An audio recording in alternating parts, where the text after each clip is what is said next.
Hello, and welcome to episode 4 of the Purls podcast. I'm Robyn. I'm Mary. And we would like to thank you for joining us today.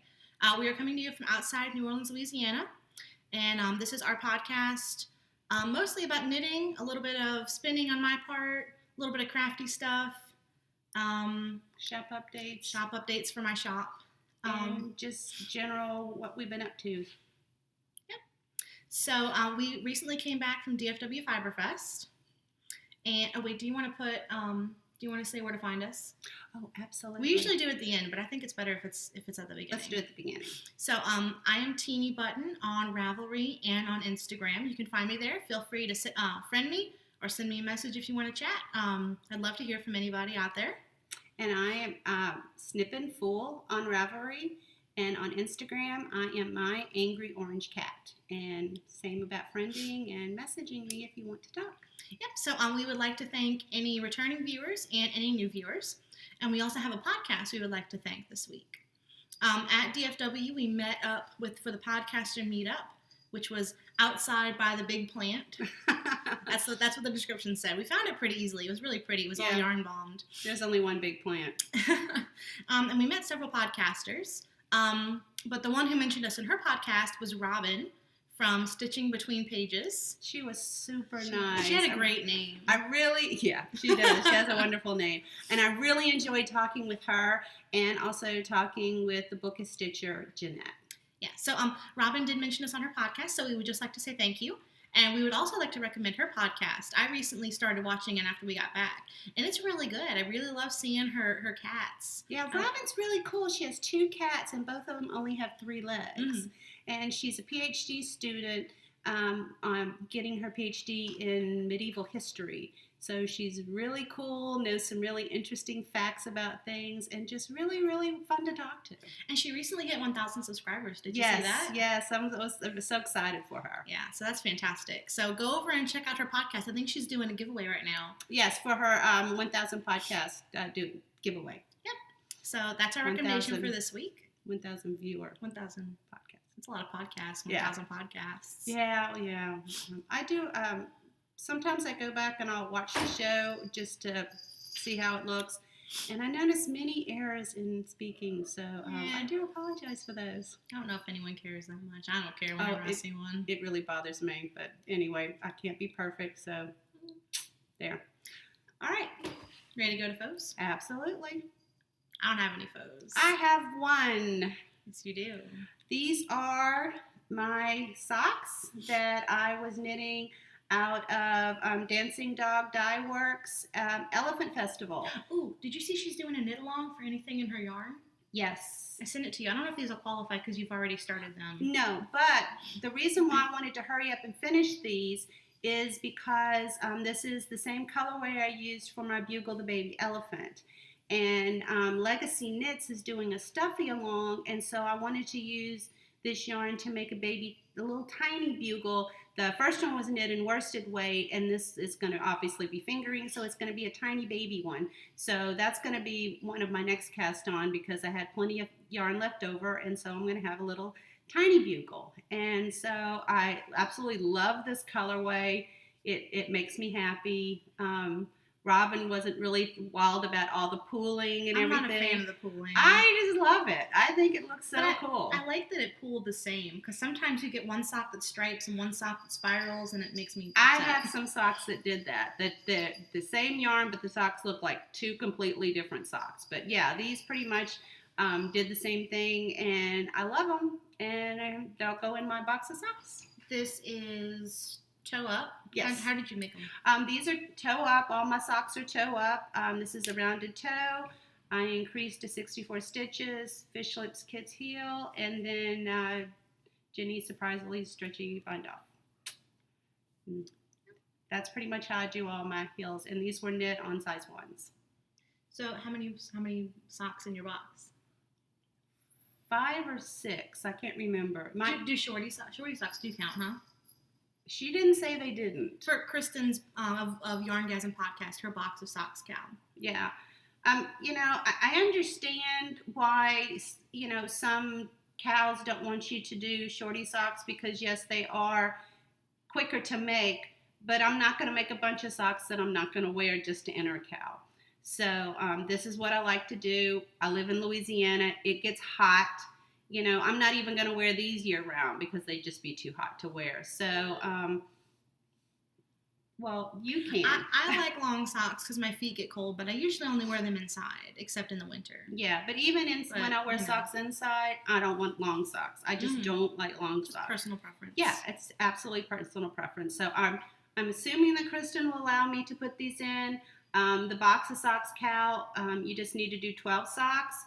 So if I have more than 12 socks, I don't see how that's not the same as knitting 12 socks. Yeah, because we're in April and you've knit 5 or 6 pairs, so you're way ahead. Yeah. And so, like, for some cows, if you can't knit shorty socks, you know, I would like it if there was an option. Okay, if you only knit short socks, then you have to knit 2 pair of short socks to enter. Then that way I can still enter the cow, but I also can appreciate that they have to be of a certain length because, you know, obviously it's not a baby sock. It is an adult sock. Well, you're knitting the same number of stitches. Sure. I mean, and you know. I mean, it's not a Rose City roller, so I'm not cutting it off like basically right here. So I am putting a little bit on cuff, it. Yeah. So I mean, if some of them you've got to have a 3-inch cuff, well, that's not really that much more than I would have knit anyway. Yeah. So if I did 2. But anyway, that's totally beside the point. If we ever do a sock cow, we'll make a rule like that. Yeah, I would appreciate it.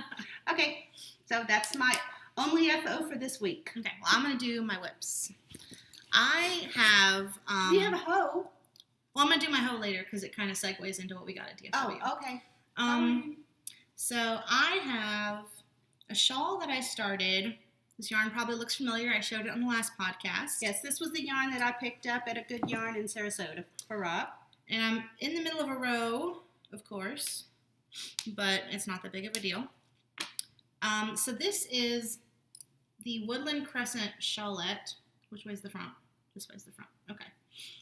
And this is Woodland Crescent Shawlette by Pam Jamilian. And the yarn is 3 Irish Girls Glenhaven Cashmerino in the colorway Gulf of Mexico. Oh, that's gorgeous. And it is beautiful. But my problem is that I'm done with the pattern. Like, this is it. Okay. So you mean hold this? Yeah. To show what the issue, the additional part of the issue is? is? I mean, it'll block out. I mean, it'll stretch because it's garter. But at the same time, I have this much yarn left, which is probably a good third of the ball at least. Show the front of it so you can see how big the skein still is. Yeah. Oh, yes. Yeah, so that's a lot of yarn to have left over. Yeah, and to be honest, it was a mistake on my part because we'll keep showing it just so I can. Okay. It's supposed to be knit in a sport weight, and this is a heavy fingering, and I'm like, that's close enough. My shawl will be a tiny bit smaller, but this is very small, so I'm kind of stuck.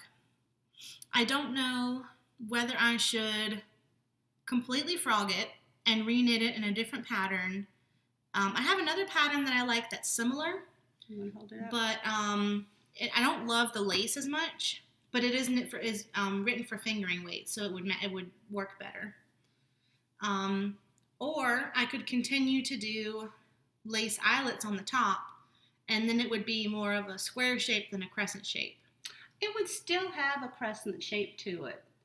Yeah, I suppose so. It would remind me a lot of the bigger on the inside shawl. Yeah. Whereas the bigger on the inside shawl doesn't come down to a point on the ends. You know, it's more squared off, but it's still a lovely shawl to wear. I knit that a couple of years ago, and it's really, I like the shape. Yeah, well, the only thing is to get it long enough. Like, I'd want it, I don't know. I feel like I would have to knit like 20 more eyelet rows. Well, to get it to the I think you definitely have enough. I have enough yarn, but I don't know if I would like how that would look. Well, you can always try it and then frog it at that point. So, if anyone out there has any recommendations on what I should do, let me know, because this is a beautiful yarn, and it's an exclusive dyed colorway, and it's got cashmere in it, and it's so nice to work with, and I'm happy to have minis left over, just a couple of minis, but I want to use as much of it as I can in the shawl. And I'd like to have a shawl that I would actually want to wear, because this is a little too small for me to wear. So if anyone has any suggestions, let me know. I'm open to suggestions for this. So that's that. I like the pattern. I like how it has that center lace really. section. I really like that. I really don't want to choose another pattern, so I don't know. All right, your turn.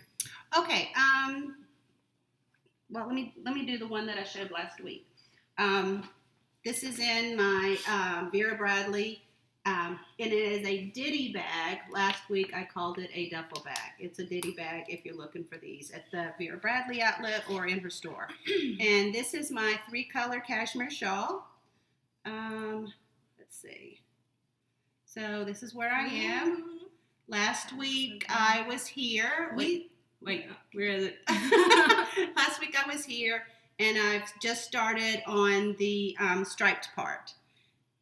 And we saw several people wearing these at DFW. We saw a lot of these. Yeah, the lady in the fiber optics booth, the one she was wearing was so absolutely gorgeous. They had kits, too, in the fiber optics booth. They had kits, and it makes me actually want to find yarn to knit another one. I think I'm going to make one. Yeah. It's on my queue. Yeah, it is so fun to knit. I love how it's going. It's definitely something that I can knit on while I'm watching TV or talking to somebody, because it's not, at least at this point, it's not overly intricate. Just, you need to do the eyelet rows, but they're really, it's really a simple knit, and it comes out absolutely gorgeous. Get out of there. So that's one of my FOs. Oh, somebody is visiting? She was playing in my acquisitions bag. Well, you know why? Because it had a crinkly bag. She loves anything that crinkles. That's her favorite that's toys. Her thing is crinkle things. Crinkle balls, packaging, anything. See, most people who listen to podcasts don't like crinkling. So Pearl likes crinkling enough for everybody. I like crinkling because crinkling means you have some goodies. I know. So my next whip is in a bag that I myself have made.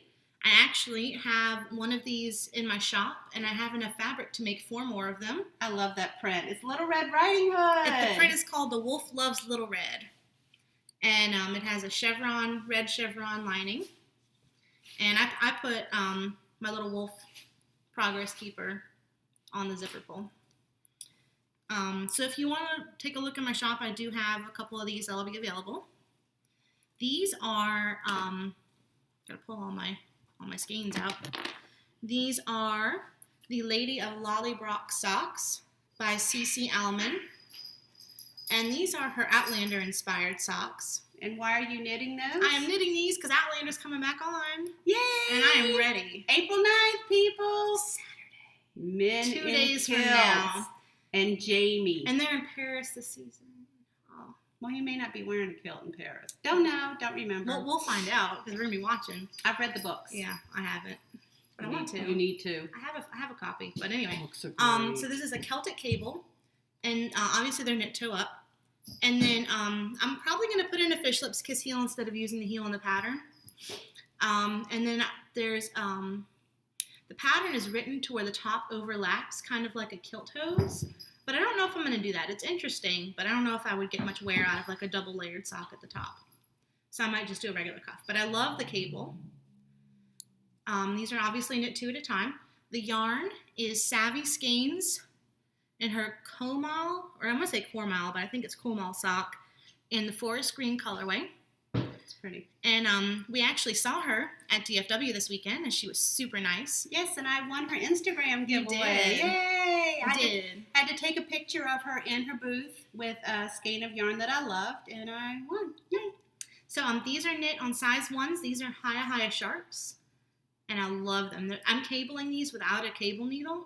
And, I'm not that brave. Oh, I love doing it so fast. And the Haya Sharps are fantastic for that. They have a nice pointy tip. Yeah, they're fantastic. So I haven't worked on these in about a month, but I brought them with me because we're going to watch the premiere on Saturday, and I'm going to be knitting these while we're watching. So I'm prepared. Okay, Pearl is she's grabbing on to the door frame, and she's jumping up the door frame. She does that at my apartment. I'm afraid I'm going to lose my deposit. I'm not sure what that's about. There's something, well, our cat Cereza, who's the cherry part of Cherry Purls, we have these, like, what do they call them, beams?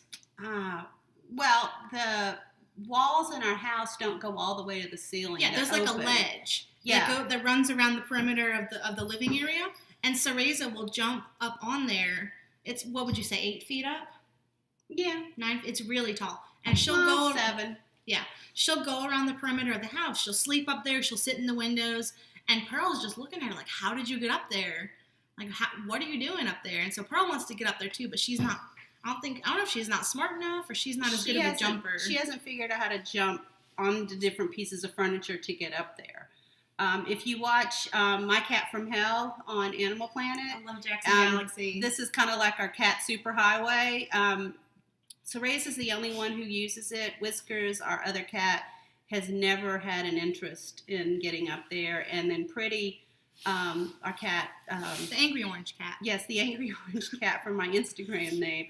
She never got up there either. So Cereza is the only one who has ever taken advantage of that space, but she loves it. And sometimes when she gets up there, she runs around and it sounds like there's horses galloping over your head. The beams are hollow. Yeah. So whenever she runs, it kind of echoes. Yeah. Yeah, it's interesting. Maybe we'll take a video of that at some point and show y'all the silliness that goes on up there.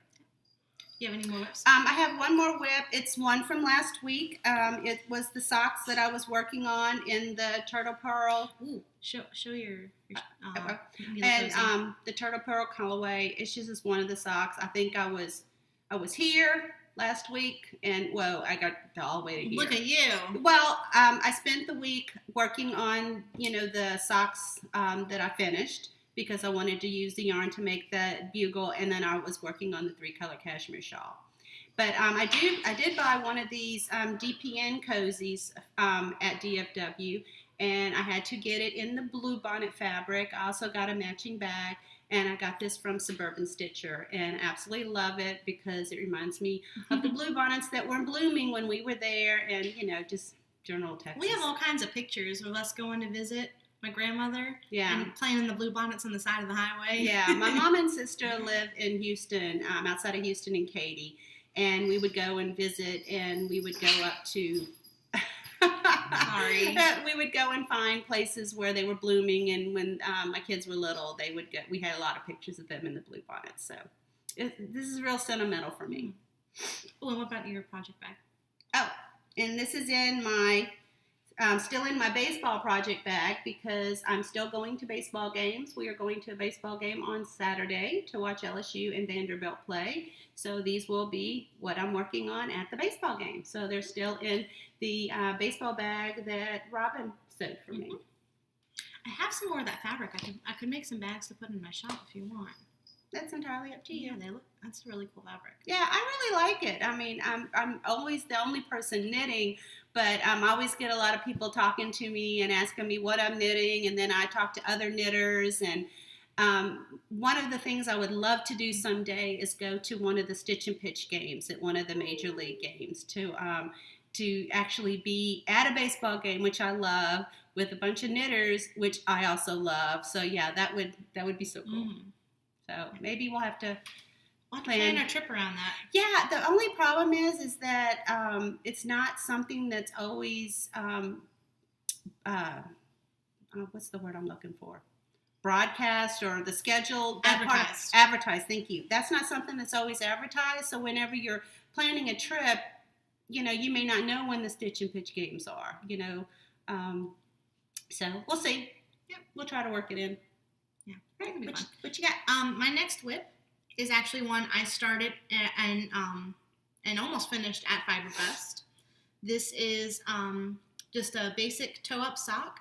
This is Mustache Yarns in their Kama Sutra colorway, and this was my number one must-get yarn at Fiberfest. It was our first stop, first yarn I purchased. Yeah, when you walked in the door, they were the very first booth. And and pretty much everyone made a beeline to Stacy's booth and looked at all the beautiful things that Stacy and Diane, the Suburban Stitcher, had her items in there, and looked at all the lovely things that they had for sale. And 20 different stripes. Do you know how hard that has got to be to dye? Yeah, it's ridiculous. And it was more expensive than her other colorways, but I think it's still a pretty good deal for how much work went into it. It's definitely work intensive to get all those colors dyed, and the dyeing is beautifully done. I mean, there's no blank spots, no white spots. No, even color. Yes, it is just absolutely gorgeous. Yeah.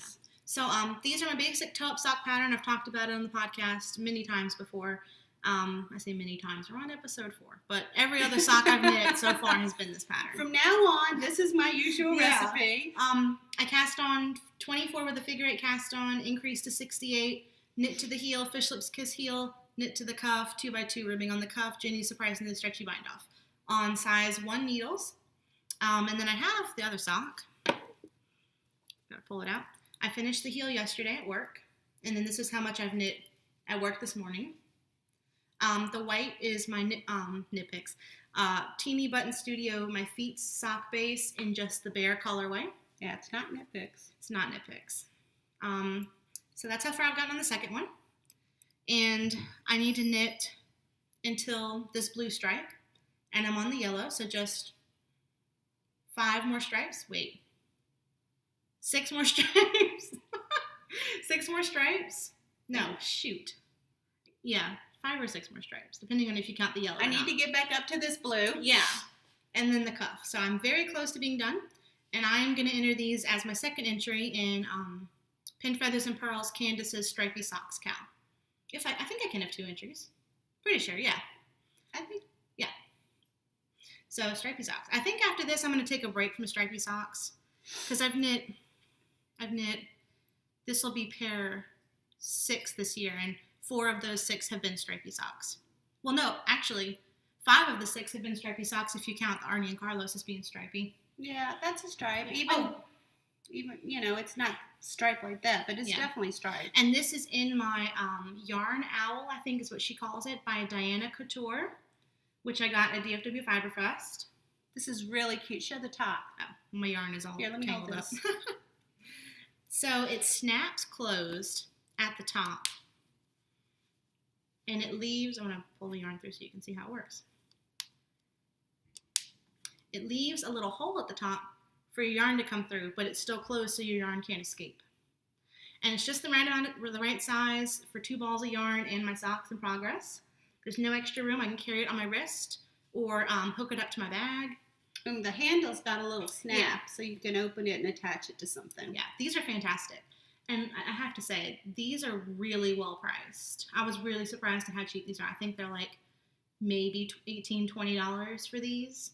Which, I mean, I make bags, and I think that's a super good price. That's a really good price. So that's probably why I got so much work done on these at DFW, because I could just hook it up to my wrist and walk around with it. Yeah. So, or like when you're outside at a fire drill. Oh, yeah. Well, we'll mention that later. We'll mention that in a minute. So, I think that's everything we're working on, right? Yes, that's all I'm working on. So, now we can get to the good part.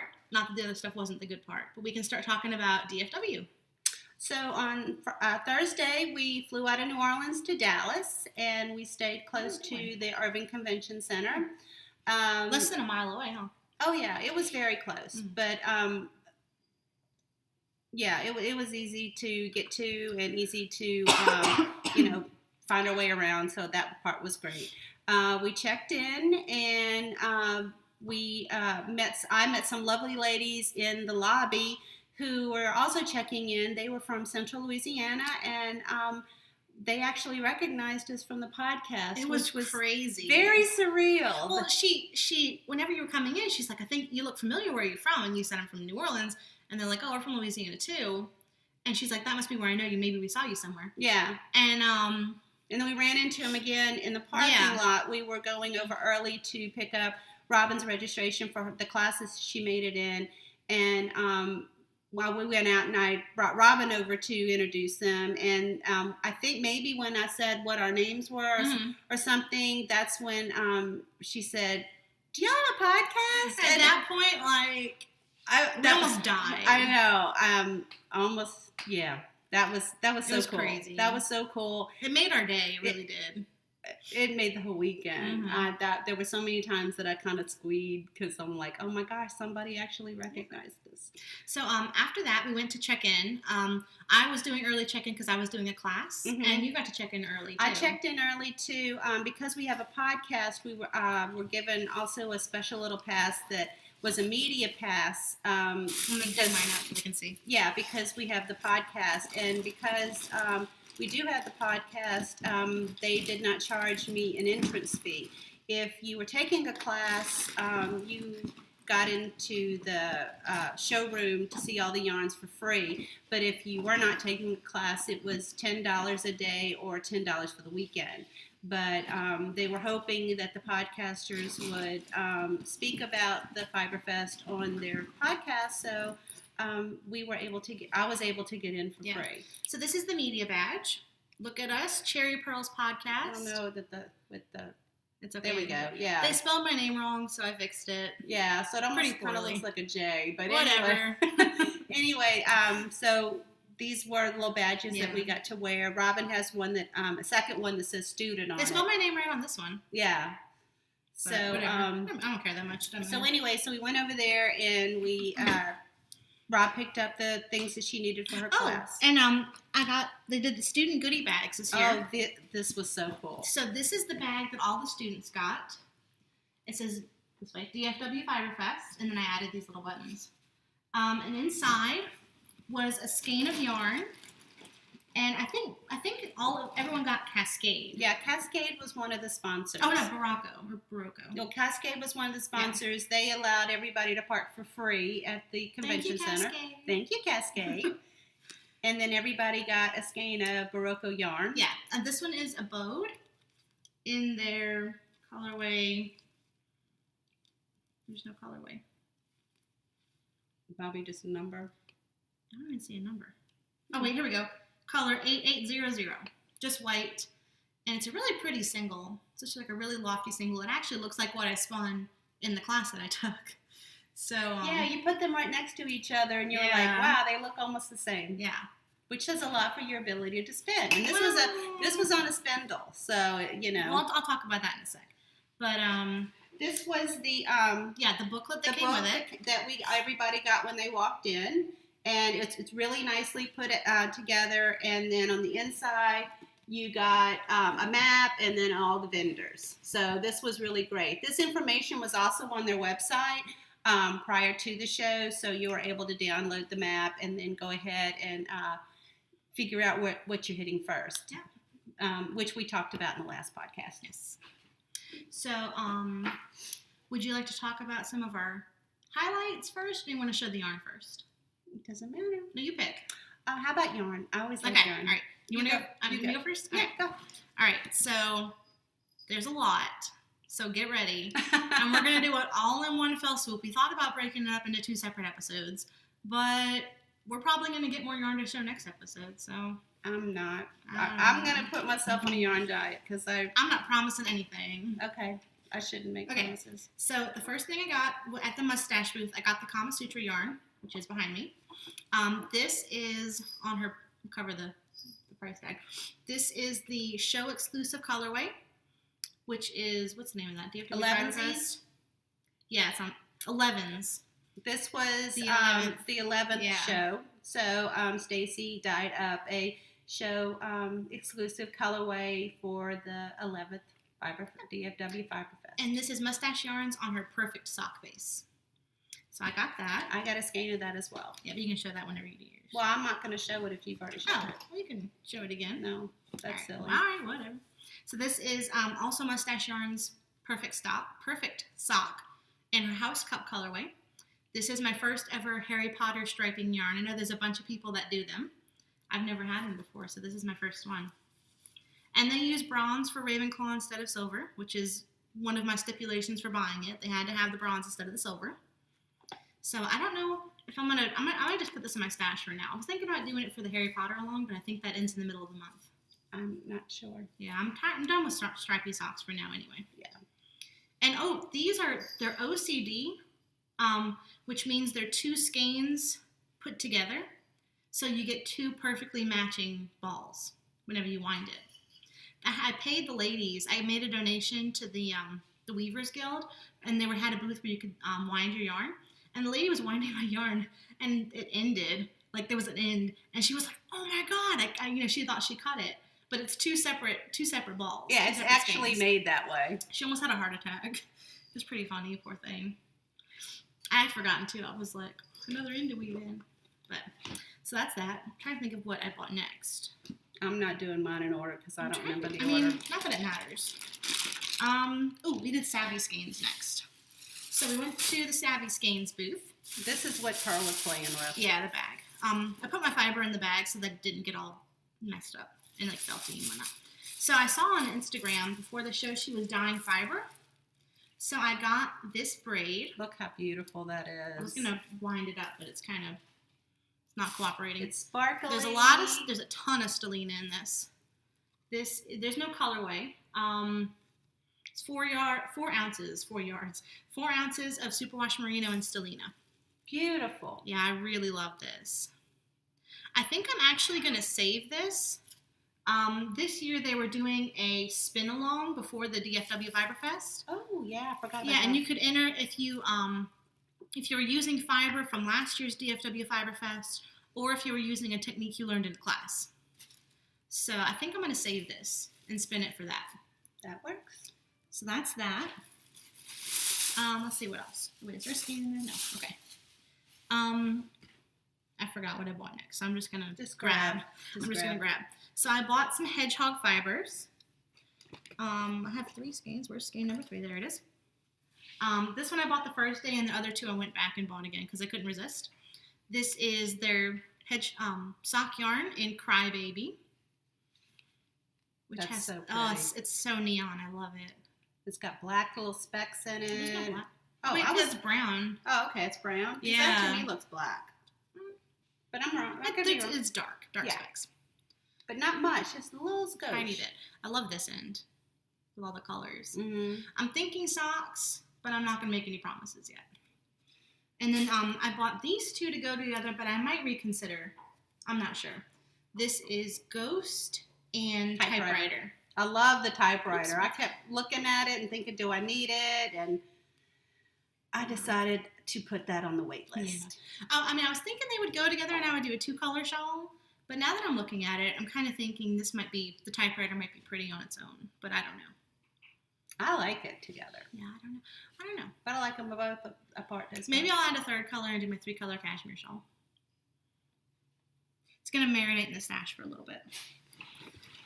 Let's see. I already showed this one. I got some Madeline Tosh. And I bought 2 colors to definitely go together. 100% to go together. Did you mention where you bought the Hedgehog? Oh, the Hedgehog Fibres was bought at the Hill Country Weavers booth. Yes.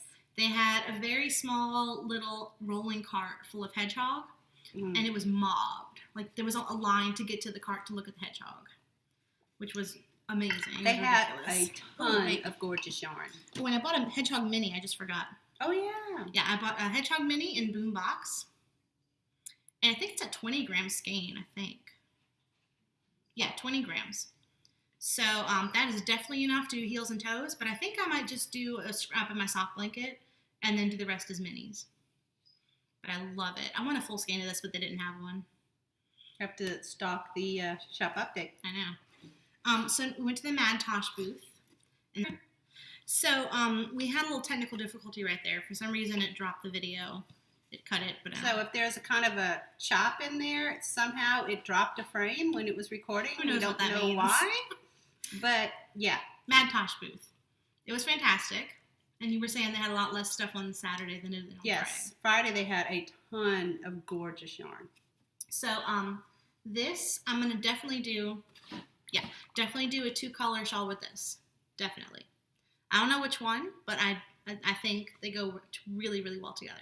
I love these speckledy colorways. This is Murakami, and I think it's the name of a writer, a Japanese writer. I think that's his last name. I did some research on it, but that's what I found. Don't know. And then this one is Gravity. Oh, sorry. Well, that one. This one is Gravity. So I'm definitely thinking a 2-color shawl with that one. I think that would be a good choice. Yeah. So I bought those two. These are both Cashmerino light, I think. Yeah, just the singles base. And then I'll show this one up close because it's so pretty. That's gorgeous. I love it. And I bought a similar one. This is Cashmerino light in Found Pottery. Yes, Found Pottery. And for this one, this is going to be the thing I cast on next, I think. I think Robyn of the Stitching Between Pages podcast, she had a shawl on called the Red Robin shawl. Oh, it was beautiful. It was very pretty. I put that in my queue as well. Yeah, hers was knit with the Wool Barn yarn, but I think this will look good. I like kind of like a speckledy sort of look for that one. But it's a triangle-shaped shawl with eyelets and tassels. So I think this is what I'm going to cast on whenever I finish the shawl I showed earlier. Pretty. Yeah, I really like this colorway. Yeah, the difference between those two, I think that one has pinks. The second one has pink and green, and the first one has like oranges and reds. Blacks and reds. Yeah. So I also got, I'm trying to remember what booth that was from the Panorama Fibres booth. Rustling. Panorama Fibres booth. I got sake bombs, which is really cute. It's a gradient, and it's already divided into 2 balls, so you can have 2 identically matching socks. And you got one of those, but in a different color. I got some as well. This is the colorway Aloha, and it's 2 balls of 155 yards each, so those will make mid-calf socks, not tall socks. It was neat. She had them wound different ways, so depending on how tall you wear your socks or how tall you knit your socks, you could buy skeins accordingly. So my skeins will make shorter socks. Mm-hmm. And then also at her booth, I got some roving. Right? Yeah, I guess this is roving. It's just a braid. This is 100% Targhee. Yeah, 100% Targhee wool. And this colorway is called Granite. And you said it reminded you of Pearl, huh? It does remind me of Pearl. A little bit. She has a little pink in her little nose and her little feet. And she's kind of gray. So I think I'm going to try spinning this on my Turkish spindle. Because I like to have something to spin whenever I come home for the weekend, and I can't really bring my wheel with me. So I think I'm going to spin this on my Turkish spindle. It's pretty. So that's that. And then I got a bat from, I forgot the name of this booth. When it's not in there. Oh, Dawning Dreams. The Dawning Dreams booth. Look how pretty that is. This is, the colorway is Candy, and it's merino, nylon, and silk. And you can see the silk. Like right here, you can see all those little white flecks. Those are silk, the white strands. It looks like it's got a little stellina in it. She said the stellina was a gift from its neighbor. It was sitting next to the stellina yarn, the stellina wool. Oh, okay. Yeah, it's not supposed to have stellina in it, but it has a little bit of stellina, so it's just a little extra. Yeah, Lynn, yeah. What else do I have? Oh, this is a mini from Savvy Skeins. It was hiding. Just a little mini. We're getting close to the end, I promise. This is a sock blank. My first ever sock blank that came in a blank. We're still up for debate on whether that other one was in a blank or not. This is by Gritty Knits.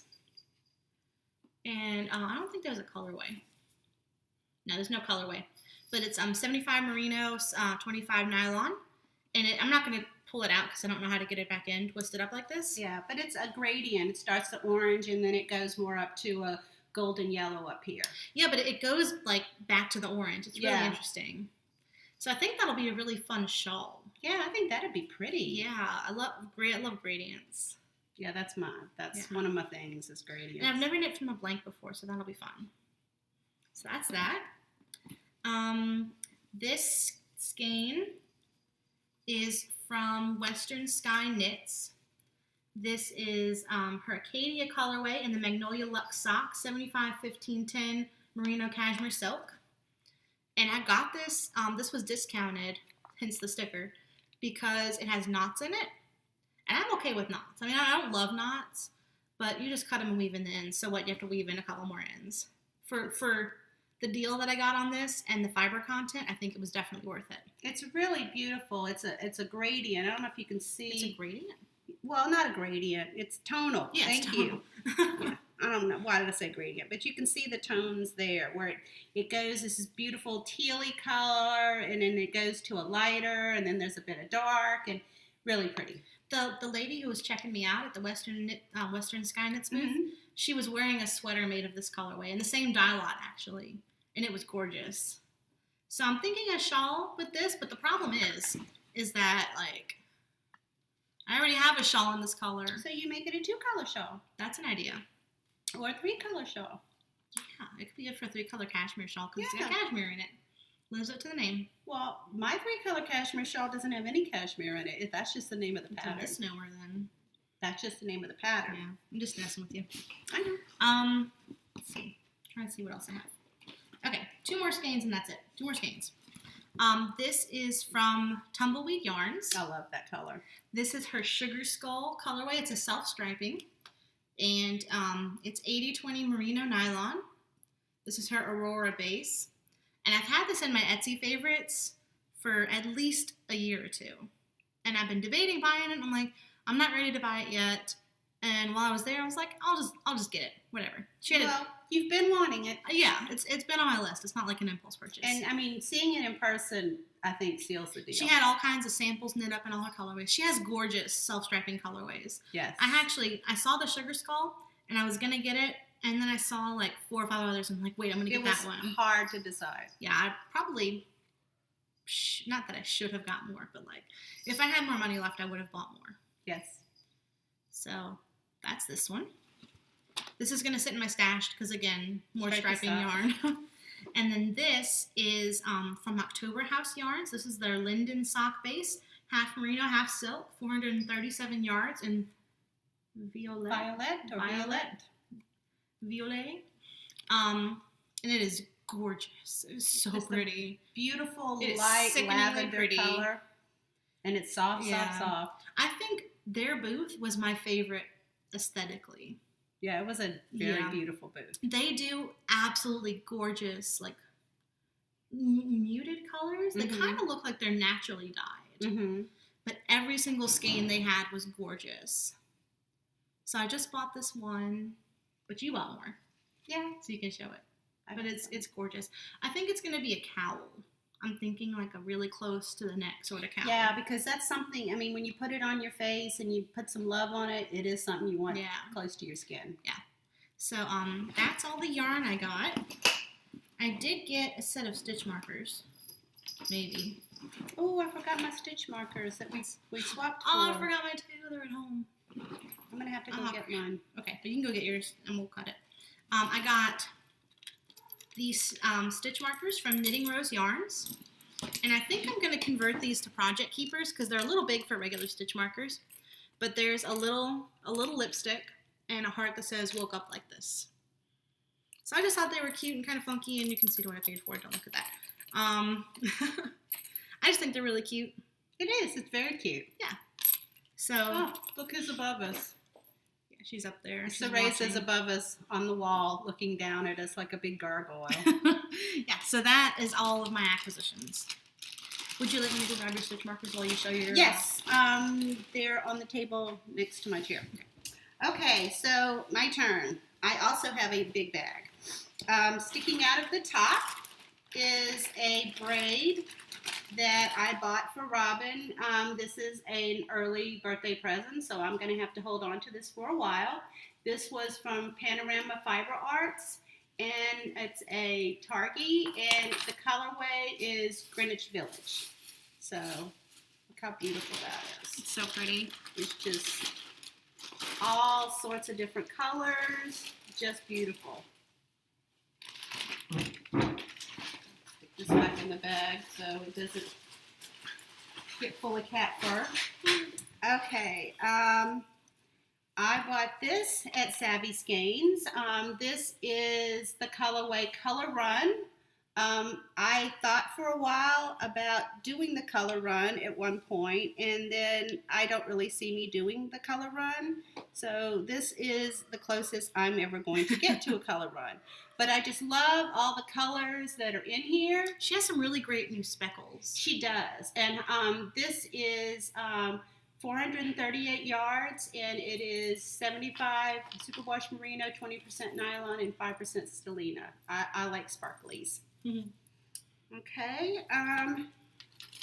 This is tumbleweed yarn. Robyn showed her tumbleweed yarn. This is my tumbleweed yarn, and this is in the colorway Kermit. Kermit I have a bit of an affection for because I was born in Kermit, Texas. And so she had some, her yarn bases were named Texas, after some Texas town. There was Marfa and there was Odessa. And I asked her, I said, well, is this after the frog or after the town? And she goes, I didn't know there was a town. And I said, oh, but there is. Mm-hmm. And so she said, now she'll tell people it's either one. So this is in the Kermit colorway, and then this is just an 80-20 superwash merino. And that's her Aurora base? Is that the same and one? This is her Aurora base. Oh, hey, Pearl. Surprise guest. You want to just let her up there? She'll go whenever she's ready. Okay. This was my mustache yarn in the show color. Okay. This is another one of my mustache yarns in the Kama Sutra. Also got that the same. I wonder if yours is going to start in the same color as mine. I have no idea. I wonder how they wind them. See if I can find the third one. Oh, here's the third one. And the third mustache yarn I got is in the sesame colorway. So these are those colors. And I thought those were really pretty. So this is sesame. I thought it was Sesame Street. No, just says sesame. Oh. And this is 16 even stripes in this one. Okay, and I bought some yarn from Gritty Knits. I decided I wanted to do an LSU shawl. This is coming up really blue, but it's purple. Let's see it. It's still blue. Yeah, I don't know why it's coming up blue. It's like a royal eggplanty purple. Yeah. And the color on this one is violet. So it's funny that you had a yarn violet that was, really light lavender. So the colors are violet and goldenrod. And these are 500 yards a piece. Ooh. And fingering weight. And 115 grams. So yeah, it's 150. Not just thin. It's very generous. And it's 80% superwash, 10% cashmere, and 10% nylon. So I'm going to do some sort of LSU stripy shawl or something that I can wear to the games, either football or baseball. Mm-hmm. So that's what this is going to be. And you can knit it in your LSU bag. I can. At the Mad Tosh booth, I bought 2 skeins of this colorway.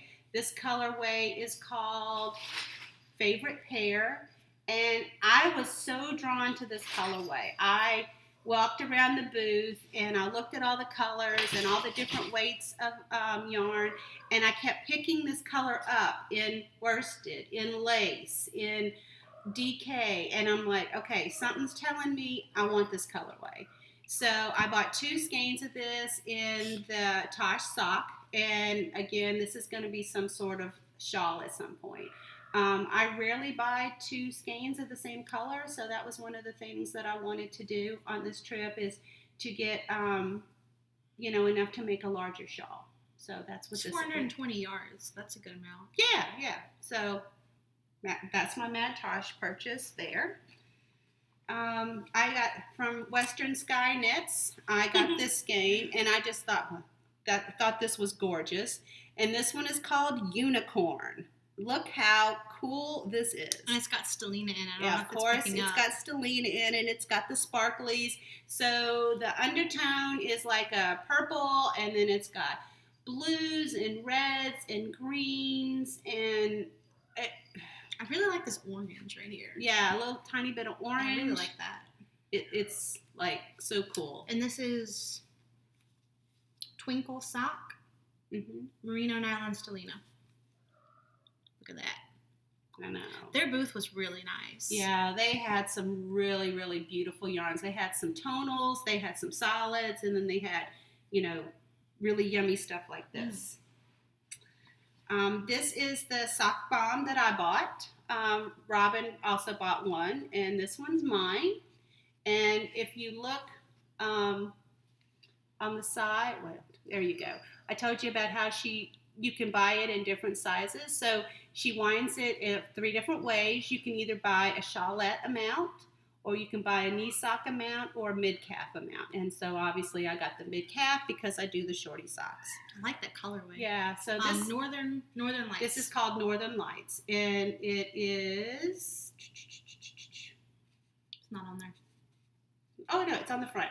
75 superwash merino, 15% nylon, and 10% tencel. Ooh. Oh, I also bought this at Mad Tosh. Again, I felt the need. I needed to do it. This color is called Blue Bonnet Highway. And so again, it reminds me of Texas and the blue bonnets, and I'm not really sure what I'm going to do with that. It will go in a shawl, but you don't want to do socks? No. No. But I'm going to do it with a shawl, but I'm not really quite sure. I'm going to pair it with something, but I'm not sure what at this point. But I couldn't resist when I saw the name Blue Bonnet Highway, because the blue bonnets were blooming and I was loving it. I bought this skein at Yarn Carnival, and she was so interesting. I talked to her for a bit. She told me that one night she woke up, I think she said 3:30 in the morning, and she said, I must dye vegetable yarn. And so she did, what was it, pear? Was there a mushroom? No, it was vegetables. Tomato. It was vegetables and fruit. So this is beet. The color is beet, and it is 490 yards superwash merino, and it is her 3-ply. So she had beet, pear, spinach. Gosh, I couldn't remember. She had 3 fruits it's and 3 on vegetables. Her website. Yeah, she may have it on her website, but it was so funny because she said that all she thinks about is yarn, and so she woke up in the middle of the night and she's like, I must dye these fruit and vegetable colors, and so that's what she did. And so this one is gorgeous. It's like a red that goes into a pink, that goes into like a magenta. And I don't know if it's reading a little more red, I think. Yeah, it's reading a little more red, and it's not reading how tonal it is, but it does go into these different colors of the red and the magenta, and it's definitely bright. It's just beautiful, but the colorway is beet. Her booth was really cool. She had all these lights. It was very attention grabbing. I really liked it. I think I have another lie. Oh, more Mad Tosh. Can't stay away. This must have been something this was definitely something I bought the next day. Okay, so yeah, I didn't just buy, I bought 4 skeins obviously from Mad Tosh. So I needed some more, basic neutral colors, and right now I'm feeling the grays. Is this to go with the October House ones you bought? I think it is. I don't remember. I think it is. Anyway, I think it is. Anyway, this is Mad Tosh. Yeah, this is Mad Tosh and Tosh Sock, and then the color is Boxcar. And it's kind of a tonal, mid-tone gray. And I really think it's beautiful. This one. Oh, that's a lovely sound. There's a smackdown going on over there. Okay. These 3 yarns I bought at the Webb's booth. They started their anniversary sale, and so I saw this, and I decided to go ahead and get 3 skeins of this. It is the Valley Yarns. I think this is their brand, and it's the Charlemont, and it is 60% superwash merino, 20% silk, and 20% polyamide. Polyamide, I think. Oh, polyamide. Sorry. And Plastic, 100 grams, 439 yards. And I decided to go ahead and pick up these 3 colors. So this is light gray. This is 2 dusk. And then this one is purple passion. So, that's the number. It says 2 dusk. And that one says 3 purple passion. That's not the dye lot. I don't know.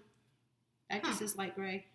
But anyway, these are really, really soft. I have never used any of their brand of yarns, and I thought I would give it a try, and the price was really great. Mm-hmm. It was just a little bit over $9 for, 439 yards. So I thought I'd give it a try, and it's extremely soft, and This will go in a shawl at some point.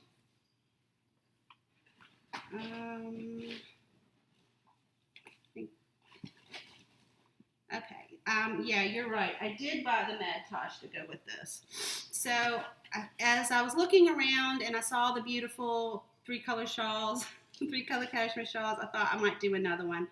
And so at October House, I picked up 2 skeins that I'm thinking about doing. This one is Meadow, and this one is Pacific. And this is their sock base? Yes, this is their Sojin sock. Oh, they're 2 different bases. Yeah, they're 2 different bases. Look at that. But this one's 100% merino, and this one is 75-25. So this one's not a sock, but this one is the sock. Well, you can still use 100% superwash for socks as long as it's tightly twisted. Yeah, but I'm not doing socks. Yeah. This is for my shawl. So these 3 will go together in a shawl. That's what the plan is. All right, almost done.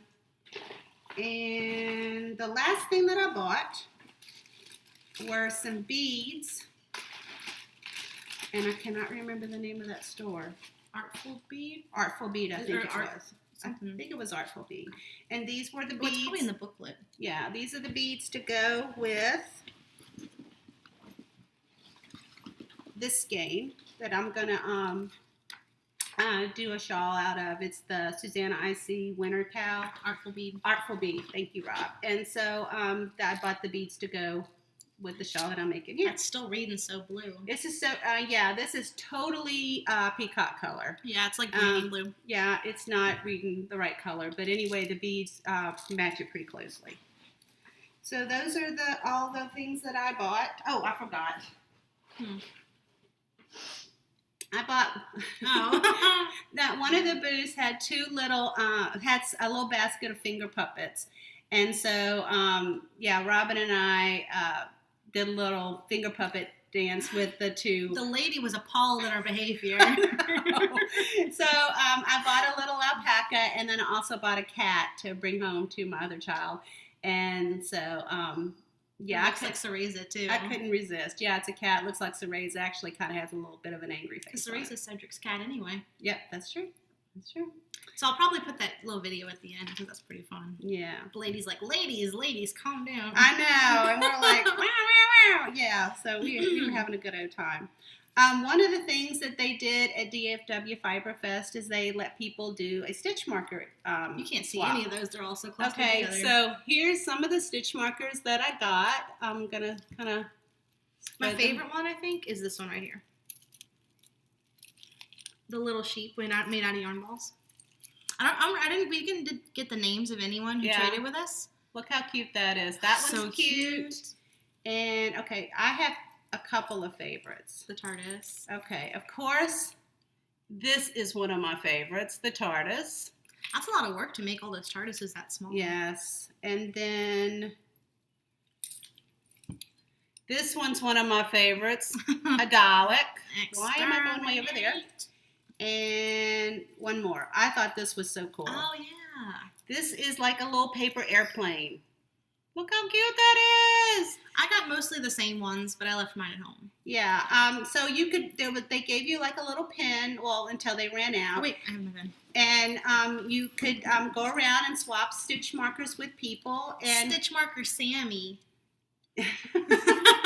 and you know, and you could also give stitch markers away to people who weren't swapping. So we had the cherry pearls that we showed in our last podcast. Yes, I have one of those on here. So we have a bunch of these left. This is the stitch marker that we swapped. It looks like a little pearl. That's a little leaf on the end, and we also had a little piece of paper with our information about where you can find us on YouTube. Yeah, that's the one we did. Yeah. And one of the things that was so adorable is the show was in this huge room, and then in the very center was an area of chairs and a table where people could sit and knit or spin or eat their lunch or whatever. And so there were several times during both days that Robyn and I would go and sit down and knit, and people watch and scope out the beautiful projects that people were wearing or working on. And there was this little girl, I think she was maybe 3. Yeah. And she was very small. Oh, she was swapping stitch markers. She had her little ringer for stitch markers, and her daddy was helping her swap. She was adorable. She was so cute. She was absolutely adorable. And she was one of my favorite things at the show.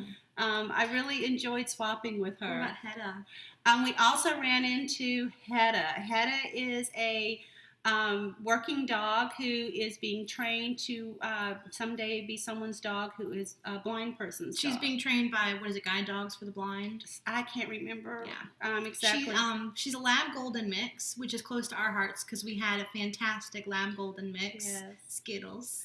And she was so adorable. She had her harness, but she also had a beautiful scarf, her knitted scarf. And we have a picture of her. Robyn will insert the picture. I don't think she actually knit the scarf, though. Well, her keeper, her person, Handler. didn't say that Hedda knit it. So I'm thinking maybe she knit it for Hedda. But you couldn't pet her like you can with most guide dogs. Well, you're not supposed to just go up to any guide dog and pet them without asking. Mm-hmm. But she had a special way of whenever you wanted to pet her, you had to introduce yourself to her and things like that. So, strangers aren't supposed to pet her, but once you become a friend and you meet her in the proper way, then it's okay. You had to shake her hand or something? Yeah, it was really cute. And we saw her a couple of times at the show. At one point, I was sitting, Robyn was in her class, and I was sitting in the area where you could sit and knit, and her handler came up, and they sat down at a table, and she pulled out a rug, and Hedda sat on her rug, and then she's looking up expectantly, because apparently there is a procedure that goes into place whenever we sit down on our rug. So eventually she got her treat, and she was so happy, she was so expectant, but she was so wonderful. She was such a sweetheart. And we saw her walking around, and she was just enjoying her tail was going the whole time. That's just how Labs and Goldens are. They're just such people, and people dogs. And I just, I just got a big kick out of seeing her because she reminded me of my buddy. Yeah. So we had a great time. We did. The class with Abby Frankelmont was really, really cool. It was really cool to meet her. And she was really, really funny. Like, I really enjoyed the class. It wasn't quite what I expected. I wanted to take an intro to drop spindling class because I have a wheel and I can spin on a wheel, but I have trouble with drop spindles. And it wasn't, like, we never actually got to the part where you drop the spindle. It was mostly learning about the twist and learning about the fibers. And it wasn't really what I expected, but I still really enjoyed it. And it was really cool to meet her. So that was my class. What else? Oh, the fire alarm. We'll talk about that. Oh, okay. So Saturday night, I guess, what was it, almost 1 o'clock? Mm-hmm. Robyn, she was tired and she wanted to go to bed, and I didn't want to go to bed, so we started talking, and she started getting all these ideas of different colorways that she wanted to dye. So I'll talk about that more in the we were talking about different colorways and everything, and so it was almost 1 in the morning. It was late. Yeah, and all of a sudden the fire alarm goes off. Yeah. So as you do, you're kind of like, is this real? Is this not real? Finally, you've got to leave. After about 5 minutes, if it doesn't go off, you should probably leave. That's probably a really bad habit because we could have died. Well, if it was a real fire. I don't think we waited 5 minutes. It might have been 2 or 3. I don't think it was 5. And luckily, we were on the first floor, so we didn't have to go down any stairs. So we both grabbed an item. I grabbed my purse. I grabbed my knitting bag. I grabbed my phone and my knitting bag. That's all I need. I think I grabbed my phone too. Okay, so I grabbed my phone and my purse. The essentials, Yeah, well, as you do. I guess because I was paying, I needed to grab my purse. Well, so we all went outside, and it wasn't that cold. It was like in the 50s. And it was so funny because it's you could tell the fiber people, because the fiber people either had their yarn with them or they had like a beautiful hand knit shawl over their pajamas. It was pretty funny. It was like an impromptu gathering at 1 in the morning outside. Yeah. So we were out there for a bit. The 2 fire trucks came. They gave us the all clear and we got to go back in. But the crazy thing is there were people coming down the elevator. Yeah, they would have died. Yeah. So when, I think everybody knows that whenever there's a fire alarm going off, you don't take the elevator. I think everyone knows that. But like whenever it's happening, you don't remember that. I remember. Usually, like whenever we do fire alarms in the dorms at work, we shut off the elevators. You cannot use the elevators; they do not work. Which I would have thought they would have done at the hotel, but I don't know. Well, a fire drill, it's going to happen. Yeah. So to go shut it off. Well, I think there's like a button where you can like shut it off. Like the fire people shut it off. Oh. Because like the way it works is that it's outsourced to a company, and they control it whenever the fire alarm goes off. They kind of override the controls of the building, at least for the dorms, because that's all the experience I have is with the dorms. But anyway, we got back in the room, and we got back in our pajamas. Well, we were already in our pajamas. Well, I got dressed to go out. Oh, that's right. I did put on pants. We had time to get dressed. It wasn't real fire. And we were in the room for, 5 minutes? And the fire alarm went off again.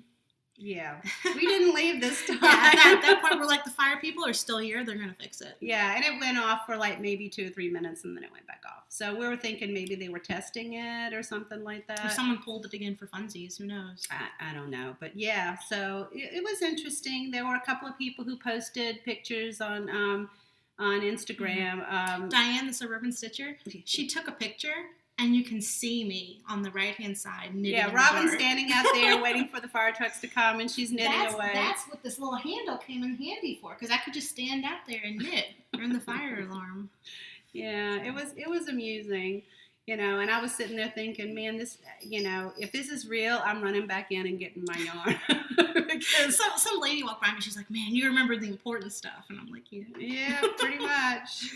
Though, of course, my wallet would have gotten burned up, but at least I'll have my yarn. Yeah, I didn't. I had my phone. So, I think that's about it, huh? I think so. Yeah, I would love to go back. I had a great time. They had wonderful vendors.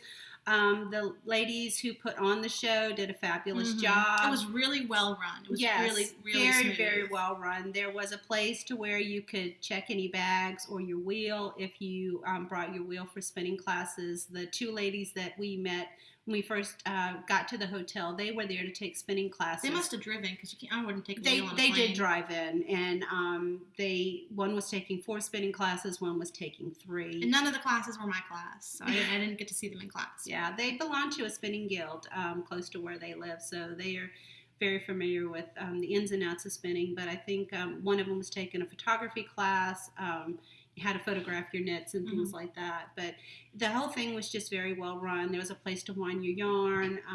There was nice food concessions. Yeah, I thought it was fabulous. My only regret is that I didn't get to run into Susan B. Anderson. I saw her as I was coming down from taking my class, because my class ran over early, so she must have ended her class. And I didn't want to be a creep and be like, Susan B. Anderson, I love you. But I just kind of walked past her nonchalantly. I kept it cool, Yeah. Okay, I might need to go rescue that fiber. Yeah. And then I didn't get to meet Romy Hill, but we did get to see Sylvia Harding. So it's Celia. There's no L. I know. I never realized that until I was looking her up on Instagram, and I'm like, where is she? Yeah.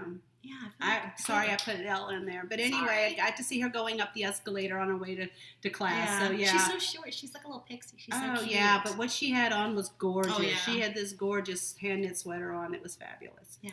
So I'm going to go rescue this fiber Okay, that Pearl has. I think that's all we have in terms of what we're working on and what we did. So if you would like to stick around for my shop update, I would really appreciate it. And if you would like to leave, we appreciate that too. You're more than welcome to go if that's all you want to hear about. Thanks for joining us. Thank you so much. Yeah, but if you want to stick around and see what I have in my shop update, then stick around. So I'm planning on a shop update tomorrow, Friday the 8th. Friday the 8th. Yeah, because today is April the 7th. Whenever I'm not currently in-person classes, and I usually write the date at the top of my paper. And so since I'm not in in-person classes, I forget what day it is. Yeah, you take them online. Yeah. But anyway, the shop update is going to be tomorrow, April the 8th. And I'm going to shoot for around 5 o'clock. I've never had an update that sold out, so it's not like the time matters that much unless it does sell out, which would be fantastic. So I have had a bunch of people recently send me Etsy and Instagram messages asking about mini skeins. So I have put together a super special mini skein set for y'all. And I was looking at mini skein sets, and in my head, the way that I dye yarn and the way that I make project bags is I think, what do I want to buy that's not available? And my big thing, especially, growing up in the 90s, is Pokemon. Pokemon is like one of my, the biggest things in my childhood. And I thought, wouldn't it be cool to have a mini skein set based on Pokemon? And one of my favorites is Eevee. For those who don't know, Eevee is like a little brown fox. And in each of the games they introduce, there's a different evolution that you can evolve him into. So you have like one Eevee, and then there's, I think right now there's 8 different evolutions you can evolve him into. And they usually come out with a new one every other generation, so we're going to be due for a new one next game. But right now, this is a mini skein set of 9 of Eevee in each of the 8 evolutions. So this is Eevee, brown tonal. This is Vaporeon, the water Pokemon, which is a blue tonal. This is Jolteon, the electric Pokemon, which is a yellow tonal. And then Flareon, which is, I would say that's a tonal, huh? Yeah. Flareon. But it's got some lighter oranges going into kind of a yellowy. Yeah. And so those are from the first games. The next set of games introduced Espeon, which is a purple tonal with some red flecks. And Umbreon, which is a black and yellow variegated. And then the next 2 games, or the games after the next games, not that anyone cares, but yeah, I gotta get the order right. This is Leafeon. This isn't really a good skein of this. Leafeon has more browns in it, browns and darker greens. This one isn't. This is the end of the skein, which is my skein, so I didn't really get much of the brown. This is Glaceon, which is a solid. And then the most recent games introduced Sylveon, which is pink and blue. So these come, I'll show you one of the sets. These come like this. There's 9 mini skeins. They're about 7 grams a piece, so it's 63 grams total. They're about 30 yards a piece, so that's 270 yards total. Each skein is definitely enough to get 1 square in a sock blanket, maybe enough to get 1 for you and 1 to swap, depending on how small your squares are. Yeah, it depends on how big your squares are. And I think I'm going to use mine to do a pair of stripy socks.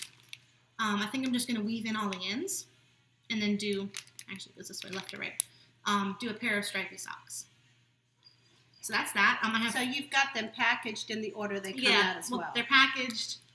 These 4 came out in the first games. These 2 came out in the next games. These 2 are the next ones in the last one. Okay. So they're in the right order because I'm going to get the order right because that's important to me. I have 14 of those sets, and I've had a bunch of people ask me, so I hope I have enough. If I do run out, I'll dye some more because I really had fun doing the mini skein sets. So I do have some full-size skeins going up in my shop. Some of these are a little bit older, so they're going to be at more of a discount. Just so I can clear room for more inventory because I have limited space in my apartment. This is Louisiana Swamp Iris.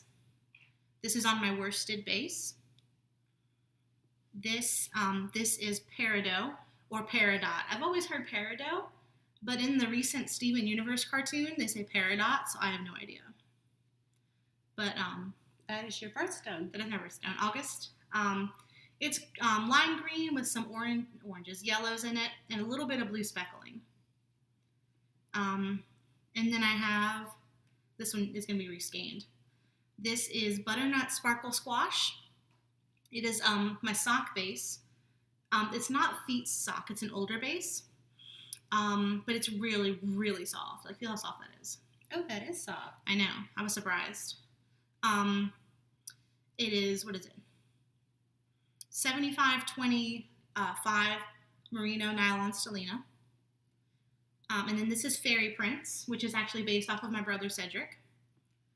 And this is the same with the stellina.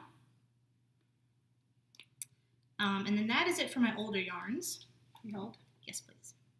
I have 4 skeins of my newer yarns. This is Herbology, which is a Harry Potter colorway. It's one of the classes you could take. It is, yeah, it's one of the Harry Potter classes. And the rest of these are on my Feet's sock, which is a 75-25 merino nylon. So that's Herbology. This is going to be reskeined. It's a little bit messy, but I'm going to fix that before I send it out. This is Fey Dragon, which is from World of Warcraft, because I'm a huge nerd. Everything is so nerdy. Fey Dragon, which has some really pretty dark blue speckles that I really like really bright aqua speckles. Mm-hmm. And then I have 2 new colorways that I'm super duper excited about. I am doing a line of New Orleans based yarns because I live in New Orleans. I go to school in New Orleans. I work in New Orleans. And the city is so inspirational.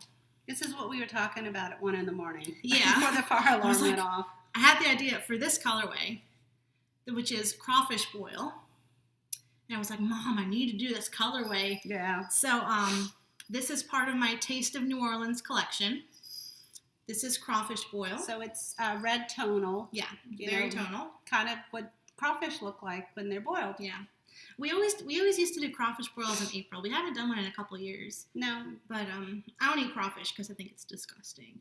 But I have that memory, which is really special to me. Well, yeah, because we have a lot of people over, and you would have friends that would come who do eat crawfish, and you'd hang with them. I would never eat something that they call a mud bug. It's good stuff. I don't get it. More for me. I don't get it. And then this is Bananas Foster. So that's like a beautiful golden with some brown in it. Yeah. And so these two are part of my Taste of New Orleans collection. And I think I'm going to do a mini skein set. Since so many people want mini skein sets, that's the thing right now. And it's really fun to do little squares. It's like just a little square and take the edge off. So you have some other colorways that you're going to be dyeing, but you're waiting for the yarn bases to come in. Yeah, well, the mini skeins are in. I think I'm going to start dyeing those tonight. They won't be ready for the shop update tomorrow, but I think I'll have them ready if I want to do a shop update next week. So those are the two of these. I think they'd be pretty together. They're very Gryffindor-y. Not that they're intended for that. They're New Orleans, but they could be Gryffindor-y if you want. So that's it. I'm also going to have some progress keepers. And there's a couple of bags that are in my shop that have been in my shop for a while. If you want to take a look, like the Red Riding Hood bag I showed earlier. So that should be tomorrow, probably around 5 p.m. 5 p.m. Central Time. Because not everyone's on the same time. Yeah. Apparently we have these things called time zones, Yeah. Funny, huh? They've been doing that for a while. Long time. So I think that's it.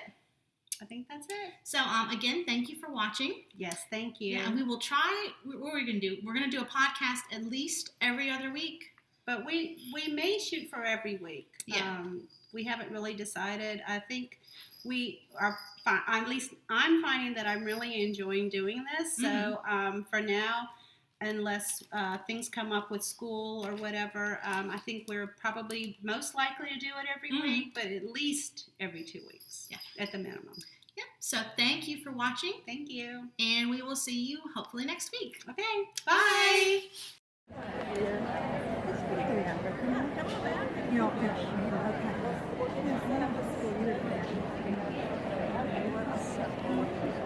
It's one fleece, huh? All right.